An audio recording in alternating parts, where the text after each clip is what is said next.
আসসালামু আলাইকুম। Easy kitchen by Shahana চ্যানেলে আপনাদের স্বাগতম। আমি আজকে সহজভাবে একটা পিজ্জা বানিয়ে দেখাবো।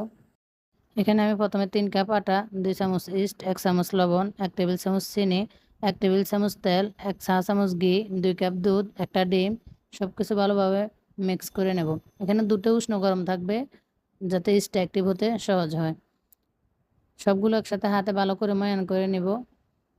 একটু ভালোভাবে ময়ান করে নিতে হবে। ভালোভাবে ময়ান করে নিলে ডোটা একদম ভালো হবে।